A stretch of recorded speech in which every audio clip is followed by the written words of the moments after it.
Bueno, hoy vamos a desarrollar algunas cuestiones que tienen que ver con el plan terapéutico, los fundamentos teóricos, objetivos, recursos y actividades en relación al abordaje de las problemáticas del aprendizaje escolar que se encuentran vinculadas con las perturbaciones del desarrollo del lenguaje en la infancia y la adolescencia. Vamos a pensar también en algunas estrategias de intervención, en la importancia de la literatura como recurso en la clínica, y bueno, al final les voy a presentar algunas producciones escritas de niñas y niños para que, bueno, podamos pensar en distintos modos de intervenir y de compartir.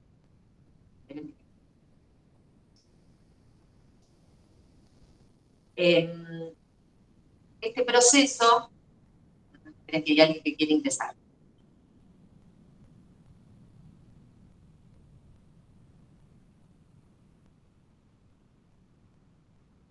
Ahí está, ¿eh?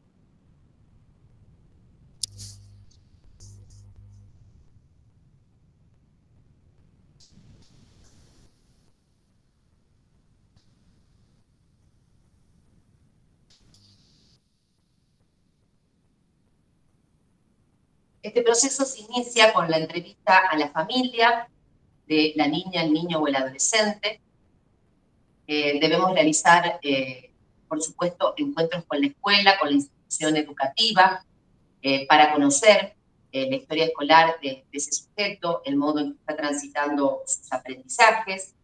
Debemos también encontrarnos con otros profesionales que pudieran estar trabajando con esa niña, ese niño o adolescente,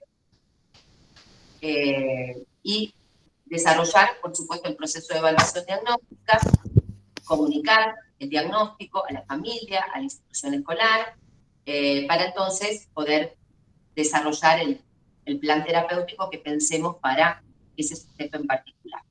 Tenemos que tener presente que abordamos el aprendizaje escolar. Es un proceso complejo, singular, por el que transitan niñas, niños y adolescentes, a fin de poder apropiarse de herramientas simbólicas valiosas como la lectura, que en la escuela además aprenden a operar con los números y las matemáticas, y se pretende que se apropien de conceptos científicos y otros conocimientos que son valiosos, que tienen que ver con lo que propone la currícula escolar en cada institución en particular.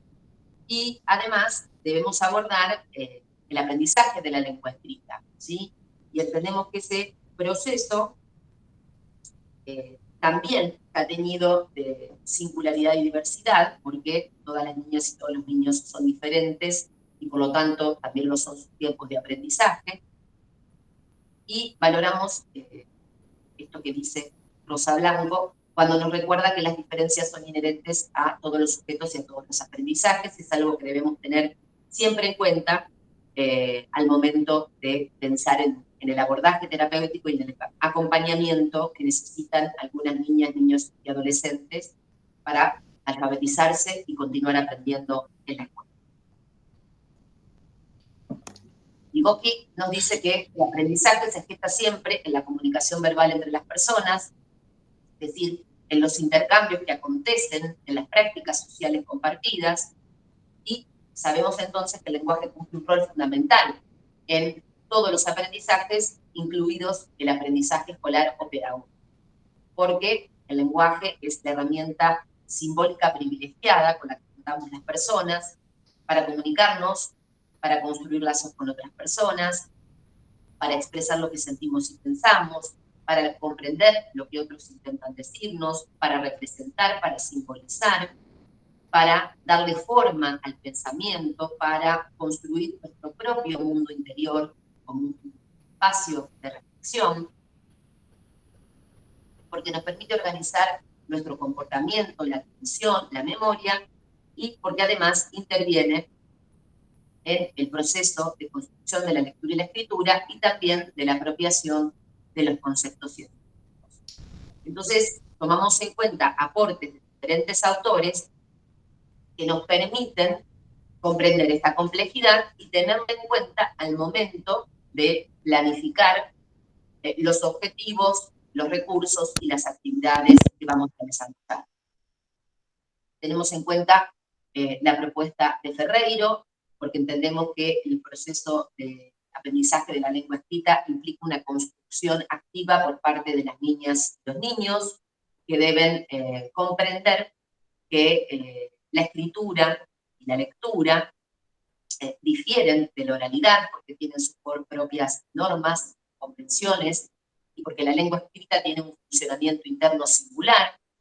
Sabemos que las niñas y los niños se preguntan acerca de las marcas gráficas de la escritura y que intentan develar ese misterio, qué es lo que representan, porque la escritura se encuentra presente en su contexto, que es bien cultural, no es un producto escolar, y de esa manera van desarrollando diferentes conceptualizaciones que tienen que ver con las distintas hipótesis y etapas por las que transitan hasta comprender la naturaleza alfabética de nuestro sistema de escritura.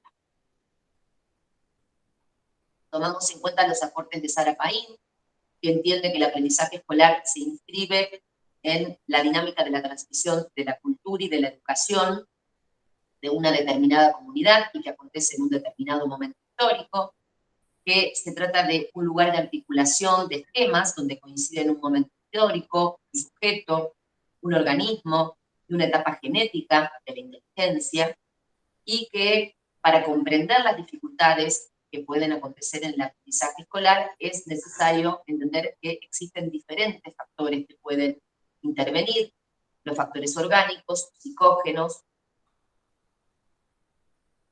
ambientales y específicos. Tomamos en cuenta los aportes de Vygotsky y de sus seguidores. Por un lado, Vygotsky sostiene que el aprendizaje implica una dialéctica permanente entre el sujeto y el objeto, y que ese proceso acontece en un contexto social, cultural e histórico en particular. El lenguaje promueve el desarrollo cultural, cognitivo y subjetivo de las niñas, niños y adolescentes, y por lo tanto interviene en todos los aprendizajes, incluidos aquellos que tienen que ver con la institución educativa. Que el aprendizaje de la lectura y la escritura es un extenso proceso de investigación cultural, y que la lectura y la escritura son actividades complejas, conscientes, voluntarias y reflexivas, es decir, no se trata de simples habilidades de transcripción como se intenta proponer desde algunos otros enfoques. Tomamos en cuenta el concepto de zona de desarrollo próximo, porque entendemos que es en ese espacio entre el desarrollo real y el desarrollo potencial de los sujetos que debemos pensar nuestras intervenciones terapéuticas. Por su parte, Luria nos permite comprender que el lenguaje evoluciona desde el plano sensorial hacia el plano racional, y esto da lugar al pensamiento abstracto y al comportamiento categorial. Además, este autor nos permite comprender el efecto sistémico que las perturbaciones o dificultades del aprendizaje promueven en las distintas funciones psíquicas, incluidas la lectura y la escritura. También tenemos en cuenta los aportes de Brunner. Él insiste con que el aprendizaje siempre requiere de la construcción de formatos, es decir, de rutinas, en las cuales las personas adultas, niñas y niños puedan compartir determinadas actividades y tareas, y que además requiere del andamiaje, ¿sí? De que nos pisa como persona adulta, docente, y en nuestro caso como terapeuta. Y él entiende que la educación es el resultado de las influencias familiares, comunitarias, culturales y de la formación académica que recibe un determinado grupo humano a partir de lo que le ofrecen el resto de sus integrantes. Tenemos en cuenta también los aportes de la teoría constructivista desarrollada por Piaget, porque entendemos que las niñas y los niños son sujetos inteligentes, cognoscentes, epistémicos, que construyen el conocimiento activamente, en el intercambio que realizan con su medio y con los objetos del conocimiento. Sabemos que transitan por diferentes etapas en el desarrollo cognitivo, y que las debemos tomar en cuenta para ir conociendo de qué manera van desarrollando nuevas capacidades cognitivas, y de esa manera poder ir aprendiendo cuestiones más complejas en relación al aprendizaje escolar. Si pensamos en el abordaje terapéutico en particular, digamos, más allá de estos fundamentos y de estos aportes que nos brindan las distintas corrientes teóricas que tomamos en cuenta, al igual que hablamos en la clase anterior, tenemos que proponernos objetivos, es decir, aquello que queremos lograr con ese sujeto. Esos objetivos deben atender a las particularidades de cada niña, niño o adolescente, a su historia, a su contexto, a la problemática lingüística que presenta y al modo en que esa perturbación impacta en el aprendizaje de la lectura, la escritura y el aprendizaje escolar en general.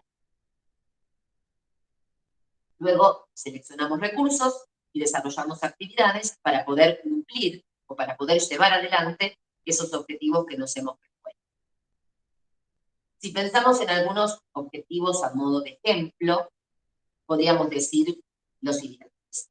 Abordar las vinculaciones entre el lenguaje, el pensamiento, la lengua escrita y el aprendizaje escolar, acompañar las etapas del proceso de alfabetización, promover avances respecto de la lectura y de la escritura en niveles de complejidad creciente, propiciar la producción y la organización de diferentes textos escritos, teniendo en cuenta los distintos formatos, discursos, normas y convenciones que impone cada uno de ellos, abordar la comprensión de textos de mayor complejidad y extensión, y tratar de propiciar la autonomía de las niñas, niños o adolescentes como lectores y escritores autónomos, ¿sí? Lo que tiene que ver con los formatos y el andamiaje del cual nos habla Brunner, donde en la medida en que las niñas, niños y adolescentes pueden ir avanzando en esos aprendizajes, quienes somos terapeutas nos vamos retirando para que puedan lograr mayor autonomía. Bueno, ahora voy a tratar de mostrarles algunos recursos que podemos utilizar en la clínica.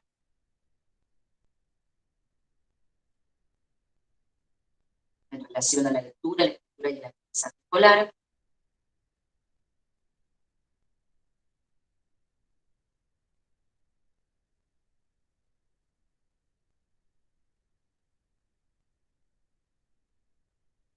A ver si se ve.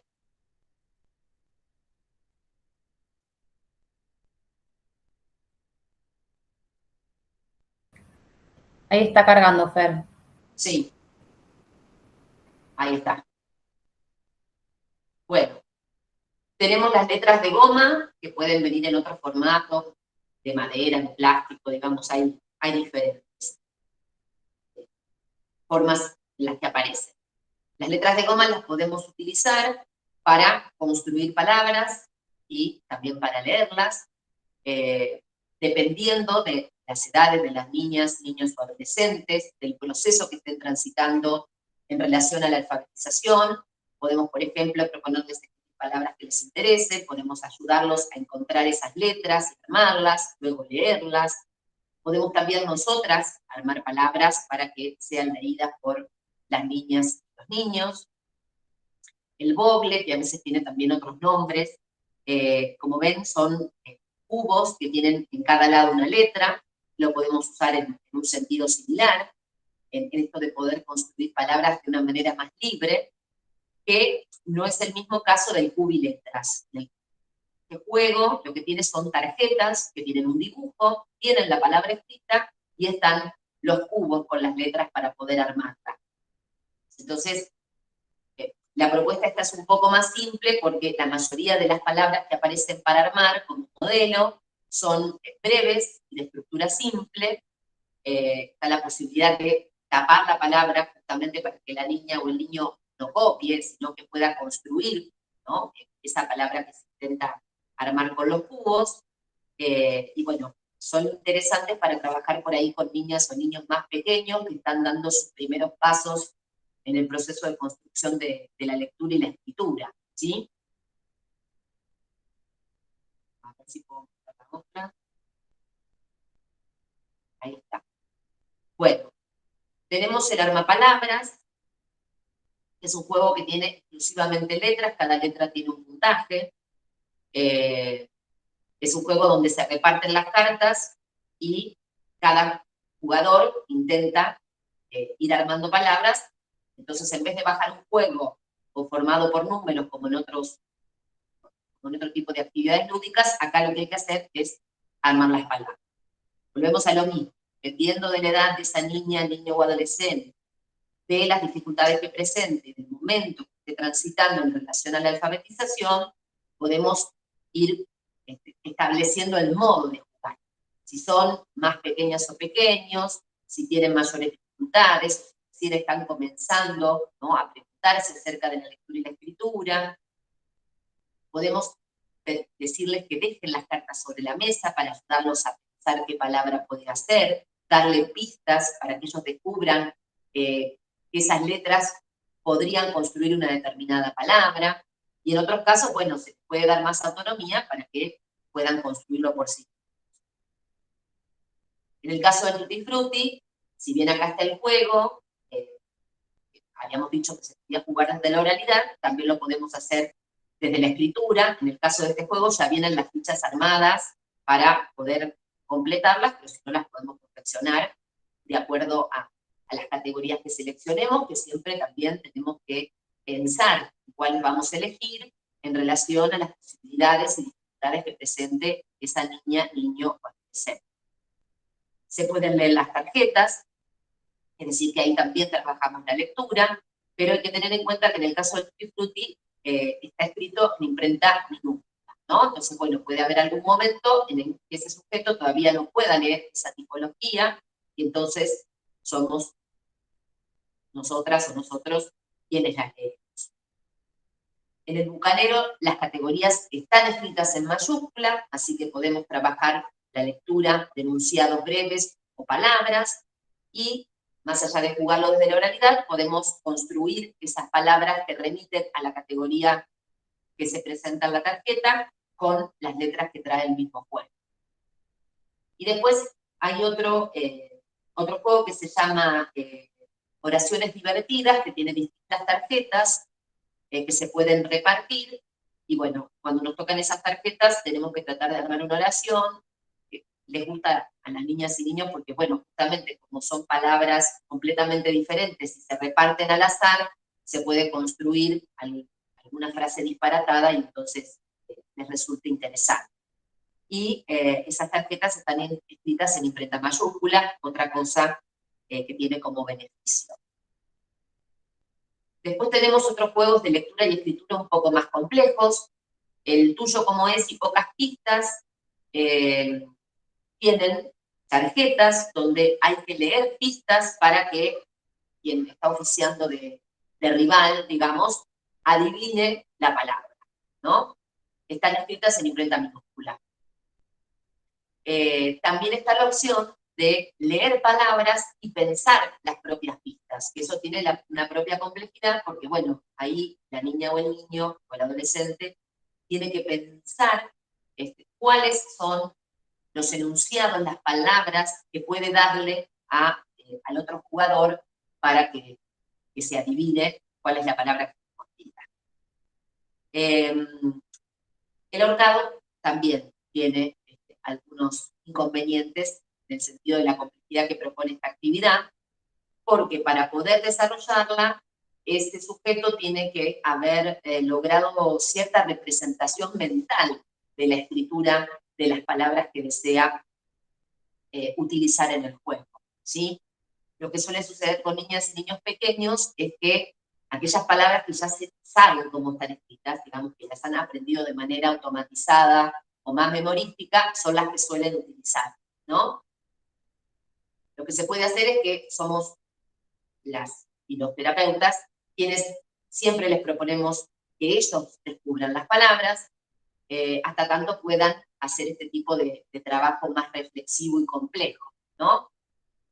Es una actividad interesante porque, digamos, lo que permite es pensar en la secuencia de letras, en la secuencia gráfica, escrita, en la representación que propone la escritura, y ahí también se pueden ver las dificultades que pueden encontrarse en la oralidad que se replican en la escritura. Que a veces puede suceder que al decir con dificultad alguna palabra, cuando esa niña o niño lo intenta mostrar en este juego, se observan, por ejemplo, que faltan espacios, sobran espacios, entonces esto permite también reflexionar, ¿no?, sobre las relaciones entre oralidad y escritura, y reflexionar sobre las propias dificultades que presentan al momento de expresarse verbalmente.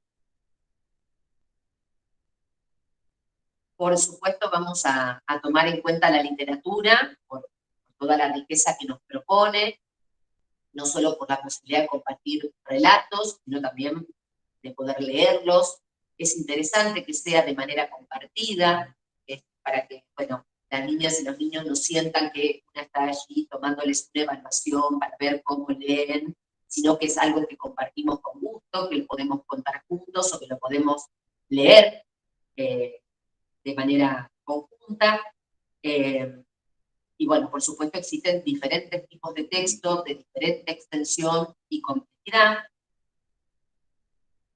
Y en relación a la literatura y a los relatos están estos juegos que se los había mostrado para trabajar en la oralidad, pero que también los podemos tomar para la escritura. Por un lado, las cartas de los distintos personajes de los cuentos clásicos, y también el cuentacuentos, donde se pueden seleccionar imágenes para construir desde la oralidad un relato, tratando de respetar la estructura narrativa que tienen relatos de ficción, y que eso después se convierta en un relato escrito, ¿no?, con los sostenes que necesite cada niña, niño o adolescente. Si se tratara de niñas y niños pequeñitos, se puede construir el relato desde la oralidad y podemos funcionar como escribas, quienes somos terapeutas, ¿sí? Y a lo mejor esa niña o niño puede escribir solamente el título o alguna secuencia en particular, y quizás no todo un texto que le resulte una tarea muy, muy compleja según el momento que esté transitando. Por supuesto, necesitamos papeles y lápices para desarrollar todo este tipo de actividades. Incorporamos también la representación gráfica que acompaña a los textos escritos.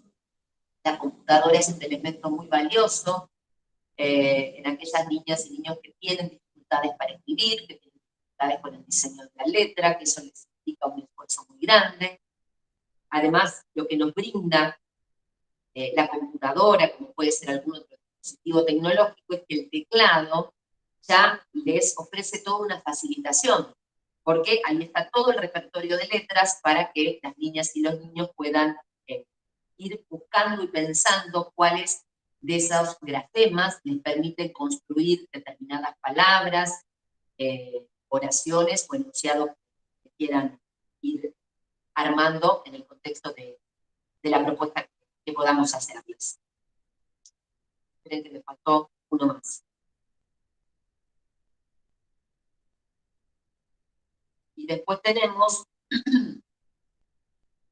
los juegos reglados, que por supuesto existen muchísimos, a las niñas y a los niños, adolescentes también, les suelen gustar mucho. El Ludomatic, el Uno, las cartas para jugar a diferentes juegos que todos conocemos, el juego de la oca. Lo interesante de estos juegos, más allá del disfrute que provocan en relación a una actividad lúdica compartida, a una actividad que es conocida, que también se puede hacer en el contexto del hogar y en el contexto de la escuela, es valioso porque trabajamos también la apropiación de las normas y las reglas, que sabemos que es muy importante para el proceso de construcción de la lectura y la escritura, porque el sistema de lengua escrita tiene sus propias normativas, y las niñas, niños y adolescentes deben aprender esas legalidades para poder justamente convertirse en sujetos alfabetizados. Entonces, a través del juego podemos trabajar la importancia de respetar estas reglas y colaborar con el aprendizaje escolar. Bueno, algunas veces lo hemos compartido, no sé si se acuerdan cuando hablamos del caso de Máximo, que bueno, que era un niño justamente donde presentaba muchas dificultades para respetar turnos, reglas, límites, y cómo eso obstaculizaba el aprendizaje escolar y también el aprendizaje de la lengua escrita. Entonces, bueno, los juegos eso nos permiten, que las niñas y niños vayan tramitando estas dificultades y vayan aceptando estas legalidades que son fundamentales en el aprendizaje escolar.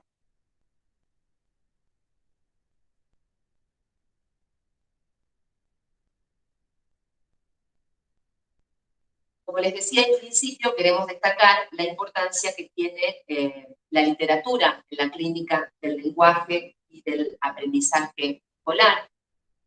Para eso vamos a tomar en cuenta algunas autoras, que además son maravillosas escritoras.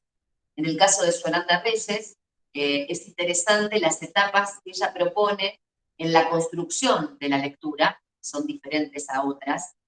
Ella dice que hay un primer momento en donde las niñas y los niños no leen, sino que hay otras personas que les leen, y esto tiene que ver con el nacimiento hasta la posibilidad de la lectura alfabética, que después surge una segunda etapa, donde sí, las niñas y los niños comienzan a leer en compañía de otras personas, y generalmente este momento coincide con el ingreso a la educación formal, a la escolaridad primaria, y al proceso de alfabetización desarrollado por la institución educativa, y que la última etapa tiene que ver con la posibilidad de que las niñas, niños y adolescentes se conviertan en lectores autónomos, ¿sí? Que puedan leerse y pensarse como sujetos, como seres humanos, como ciudadanos críticos, ¿sí? Es decir, entender que la lectura nos permite construir el conocimiento, apropiarnos de la cultura, de los saberes populares, y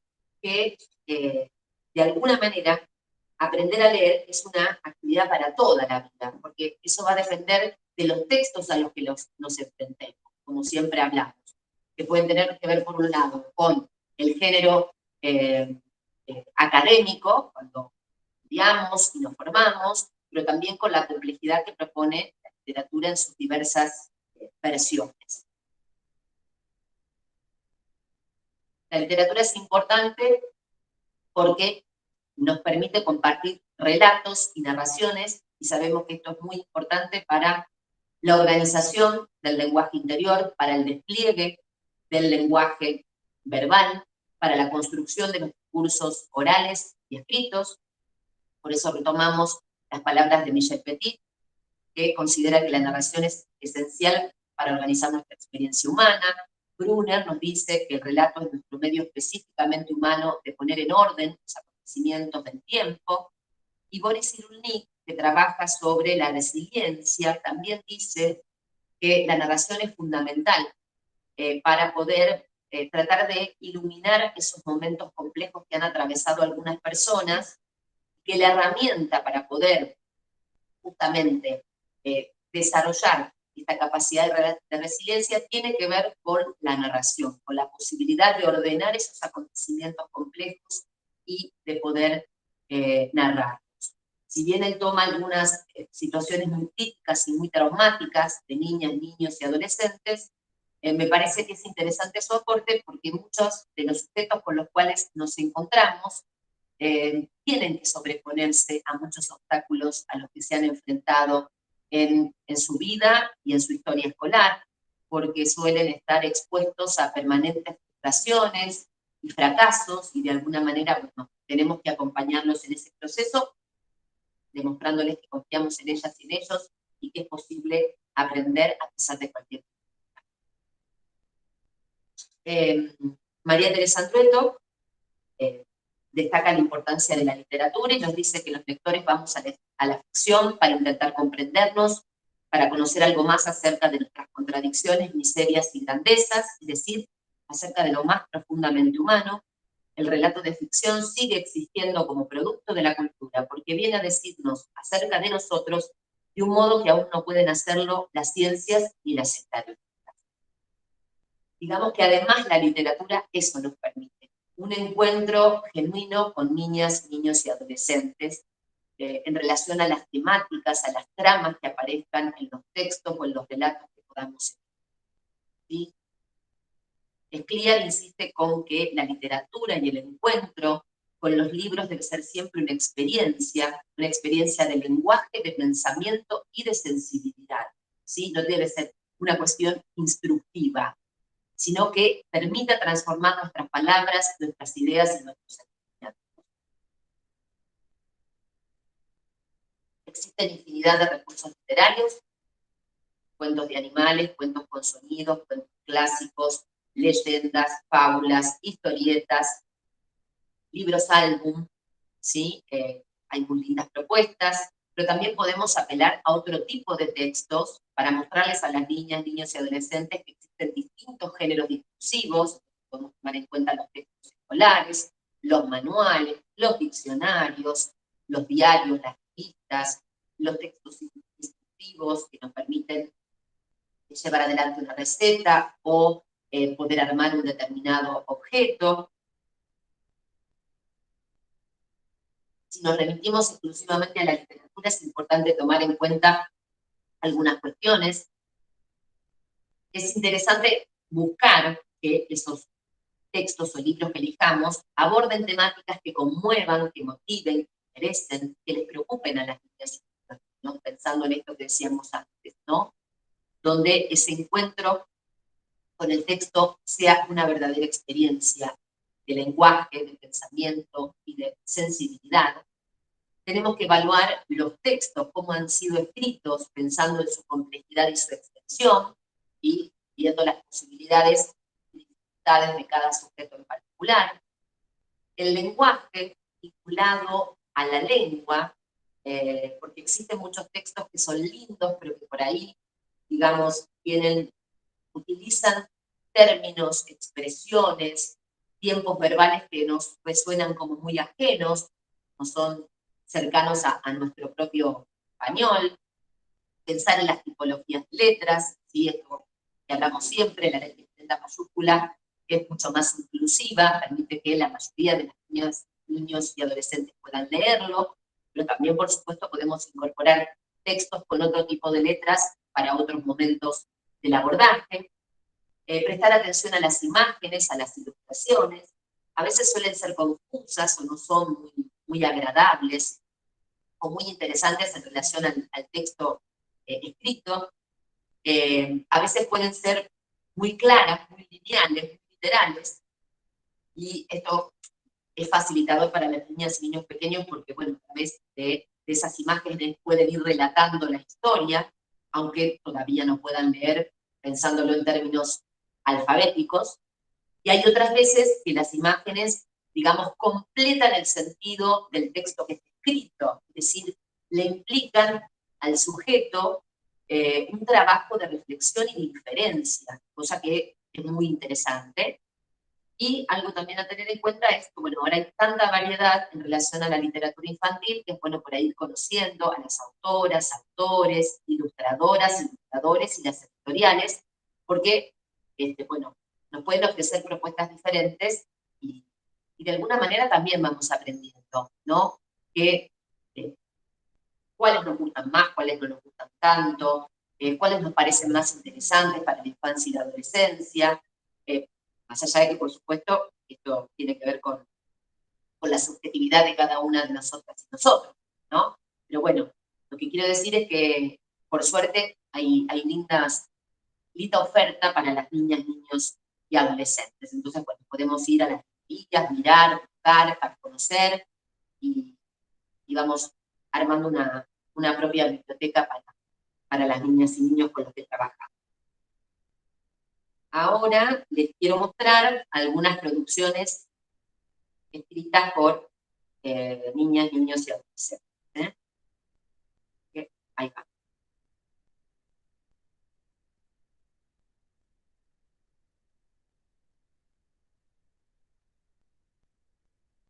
Bueno, esta producción que ahora se va a poder ver es la de Ángeles. Si se acuerdan, es la muchachita que había contado el relato del fantasma que asustaba a las niñas, niños y docentes de la escuela. Bueno, Ángeles cuando era más pequeñita, bueno, solía perder sus anteojos.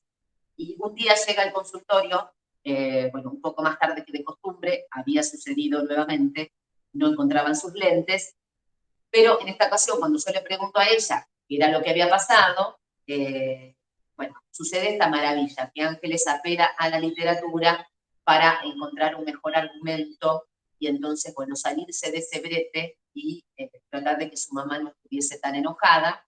Entonces, bueno, ella me cuenta la historia, yo la escribo y después ella la ilustra, ¿no? La historia dice así.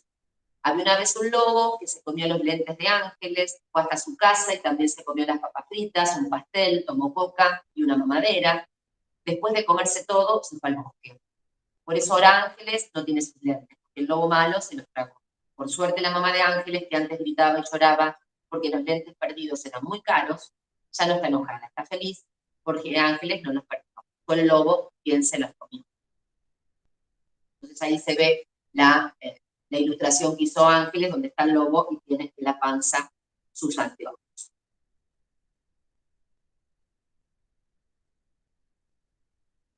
Este es un relato construido en la oralidad por Juana a través del juego cuentacuentos que les mostré antes. Elegimos distintos personajes que tenían que ver con el temor, y entonces Juana construyó esa historia y yo la escribí. Había una vez una nena que tenía miedo y no podía dormir, entonces fue a buscar ayuda. Su mamá la abrazó, le contó un cuento y le cantó una canción, entonces el miedo se fue y la niña se durmió.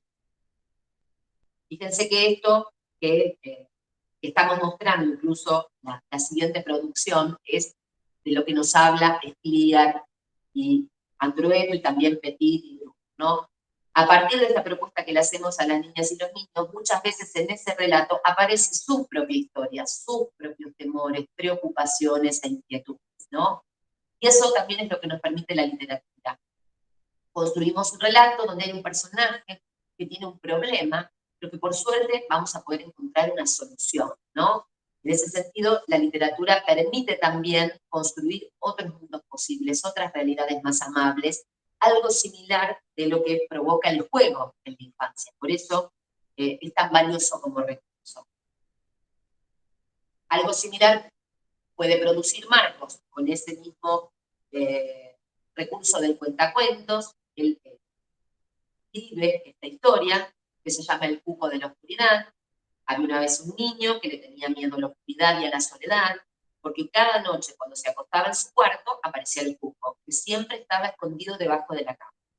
Por suerte, la mamá del niño tuvo una idea para resolver el problema, llamó a la policía para que metiera preso al cuco. La policía llegó a la casa, entró a la habitación, lo encontró debajo de la cama y lo atrapó. Entonces el cuco no molestó más al muchachito, ahora el niño duerme tranquilo en su habitación. En ese momento Marcos estaba con muchas dificultades para poder dormir solo en su habitación y todavía seguía durmiendo con su mamá y con su papá. Entonces, digamos, a través también de la literatura, más allá de trabajar la lectura, la escritura y toda la riqueza que tienen los relatos, bueno, se puede ir trabajando algunas otras cuestiones que tienen que ver con crecer y que eso, por supuesto, siempre impacta en el aprendizaje escolar.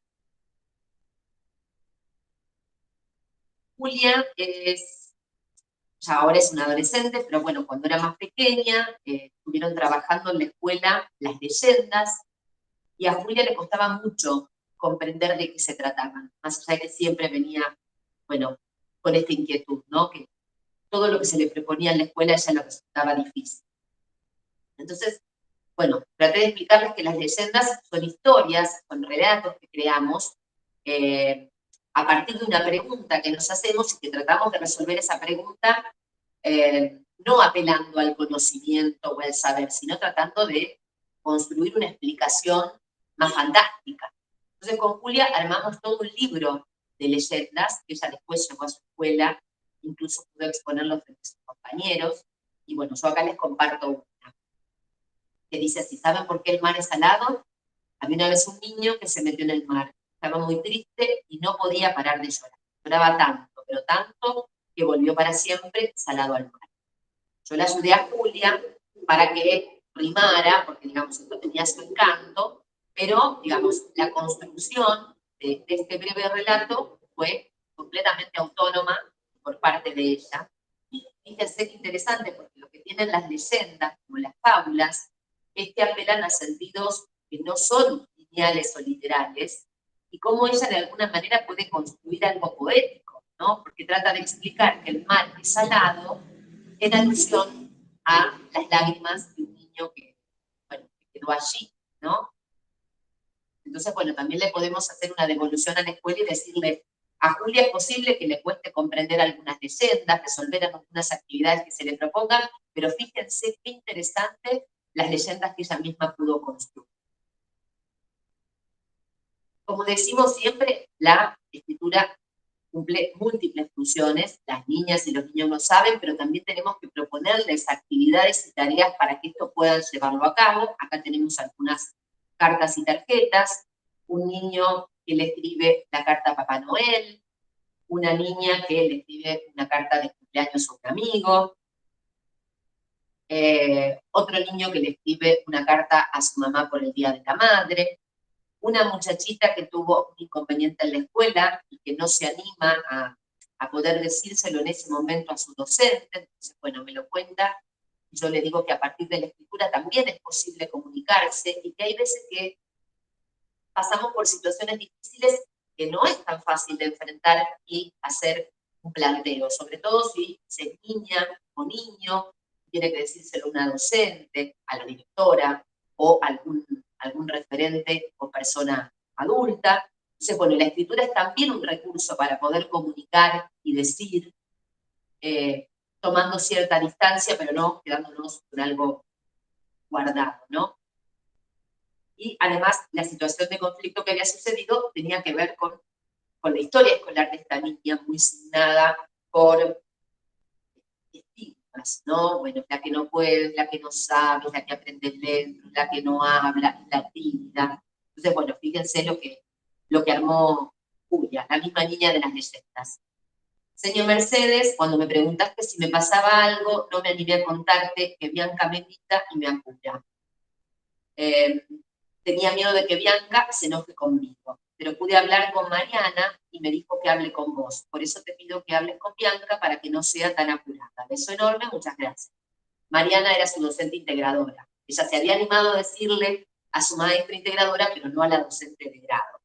Y ahí, bueno, también trabajamos esto de los tiempos apresurados y que para aprender, digamos, hay que tomarse tiempo y que quizás no es ella la que tiene el problema porque va aprendiendo despacio, sino que a lo mejor Bianca estaba demasiado apresurada. Y en todo caso, las dos debían respetarse en el modo en que estaban tratando de resolver las tareas y aprender después. O sea que, digamos, eso habilitó para que surja un espacio de diálogo y poder hablar sobre estos temas que a Julia la afectaban tanto. Esta es una producción que hizo Lara cuando terminó séptimo grado, porque sabemos que la escritura también nos permite reflexionar, pensar, que nos tomamos tiempo para decir y escribir aquello que queremos comunicar. Y en ese caso, bueno, yo le había propuesto que ella pensara qué cosas había aprendido en la escuela, ¿no? Y bueno, y Lara dice que aprendió a respetar a las maestras y profesores, a no hablar encima del otro, a no burlarse de los demás, a no gritar en clases, a respetar las diferencias, a leer y escribir, a estudiar y a resumir, a pedir perdón después de una pelea, y a que todos podemos aprender de nuestros errores, ¿sí?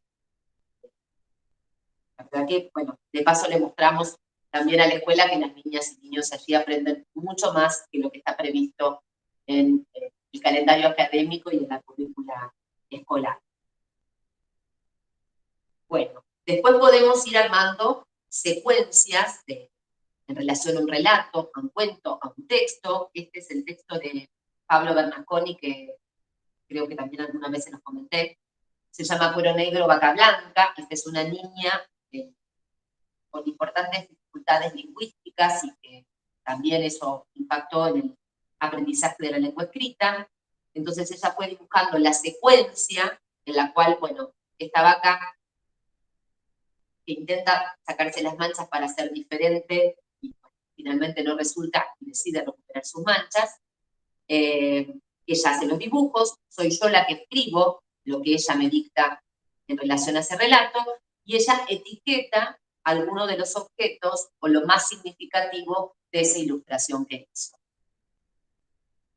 Aquí algo similar. En el cuento de la ardilla glotona, una niña más pequeñita elige dos secuencias donde la ardilla se come todo y por lo tanto después queda muy gorda. Yo escribo el primer texto y ella escribe el segundo, que es un enunciado más acotado, tomando en cuenta sus posibilidades. Aquí, otra vez, con Cuero Negro, Vaca Blanca, que como verán es un cuento muy elegido por las niñas y los niños. Agustín lo que hizo fue escribir el libro, ¿sí? Yo le armé un libro, del otro lado, digamos, está el relato, donde yo escribí lo que él me dictó desde la oralidad, y entonces se llevó su propio cuento de Cuero Negro, Vaca Blanca. Esto también es interesante porque lo puede compartir en su casa, lo puede compartir en la escuela. Si esa niña o niño tiene muchas dificultades al momento de expresarse, ahí el relato escrito le sirve, ¿sí? A quien va a oficiar de escucha, ¿sí? Para poder interpretar lo que esa niña o niño está queriendo decir. Entonces eso es muy valioso, lo que siempre hablamos, ¿no? De que trabajar con los textos o algunos objetos en otras situaciones genera un contexto de cierta presuposición. Entonces nos aseguramos que ciertos sentidos van a ser claros más allá del modo que tengan de expresarse las niñas o niños que tienen alguna dificultad o que tienen un desarrollo del lenguaje acotado. Y esta es una escritura que compartimos con Marcos. Él, en ese momento estaba muy interesado por aprenderse de memoria las canciones, ¿sí? Bueno, le gusta mucho el rock nacional. Entonces se nos ocurrió armar un cancionero con las canciones que más le gustaban. Entonces, a veces leía yo para que le escriban, y cuando se cansaba, leía él y yo continuaba con la escritura. Entonces, con la excusa de la música, de aprenderse las letras para poder cantarlas, también leíamos y escribíamos. Porque lo que tenemos que tener en cuenta, además, es que los textos escritos operan como modelo de lengua. Así como nosotras permanentemente debemos ofrecer ese modelo para que las niñas y los niños progresen en el desarrollo del lenguaje, para que sus enunciados sean más inteligibles y más próximos a la lengua materna, lo mismo produce la lectura, ¿no? Porque los textos están escritos como corresponde, como se debe, digamos, y entonces también les permite a las niñas, niños y adolescentes reflexionar sobre los errores que cometen en la oralidad, tomar conciencia y tratar de corregirlos. Y, de hecho, nos podemos encontrar, sobre todo con niñas, niños más grandes o adolescentes, que puedan presentar dificultades para articular determinados sonidos y que, sin embargo, cuando escriben las palabras correctamente, porque ya tienen la representación mental de cómo se escriben esas palabras, independientemente de la dificultad que pudieran presentar al momento de producirlo en la oralidad, ¿sí? Siempre debemos generar espacios de escucha con las niñas, niños y adolescentes para que nos puedan contar cómo se sienten en el contexto de la escuela, ¿sí? En relación a los vínculos que allí se construyen con sus pares, con sus docentes, en relación a los aprendizajes que se proponen, a la lectura, a la escritura también. Debemos obtener entrevistas con las familias, con profesionales que pudieran estar participando también de este acompañamiento. Fundamental es la comunicación con docentes, con la institución educativa, para poder justamente hacer un trabajo interdisciplinario y acompañar a esos sujetos.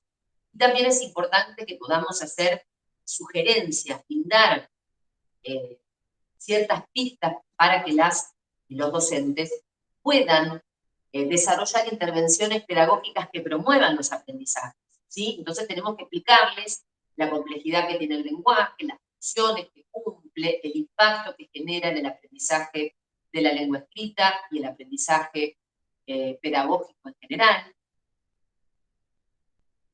Para mencionar algunas sugerencias así muy amplias, que permiten, ¿no? Propiciar la participación de niñas y niños que presentan dificultades en su lenguaje, sobre todo los que son más pequeños.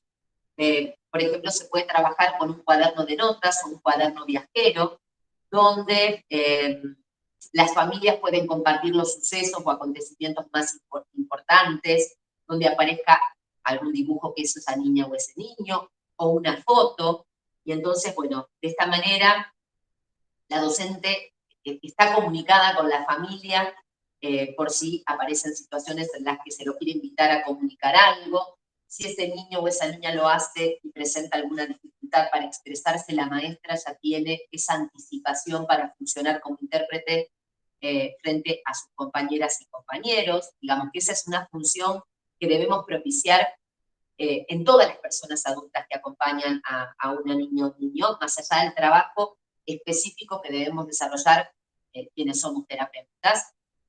Recordar que las imágenes y los objetos siempre operan como facilitadores. Si pensamos en la presentación de conceptos complejos, abstractos, todo el material audiovisual es clarificador para esa niña o niño que está tratando de aprender, y de paso le va a venir muy bien a sus compañeros. Es importante insistir con que el lenguaje que se utiliza al momento de dar una explicación, una consigna, sea claro, sea sencillo, si ese sujeto tiene dificultades para comprender verbalmente, que cuando esas dificultades aparecen, muchas veces las niñas y los niños no quieren exponerse, ¿sí? Entonces no van a decir que no comprendieron, no van a hacer una pregunta frente a toda la clase. Entonces la docente puede acercarse para confirmar si realmente comprendió, para dar una explicación más personalizada, más acotada. Digamos, si bien cada niño o niño transita el desarrollo del lenguaje y las dificultades que pueden ir aconteciendo de una manera muy singular, tenemos que saber que pueden surgir estas conductas de evitación, ¿sí? Que no quieran quedar expuestos ante el reconocimiento de un obstáculo que presentan al momento de expresarse o al momento de comprender. Y sobre todo cuando hablamos del contexto educativo, que rápidamente tiende como a estigmatizar, ¿no? Entonces, bueno, debemos estar atentos para que esa dificultad que ya existe no se vea agravada. ¿Mm?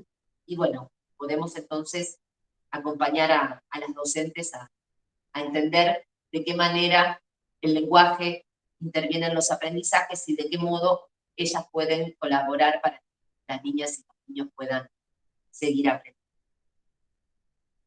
Y para ir terminando, yo les quería leer un cuento escrito por Eloy Moreno, que se llama El niño que pudo hacerlo. Quizás lo conozcan.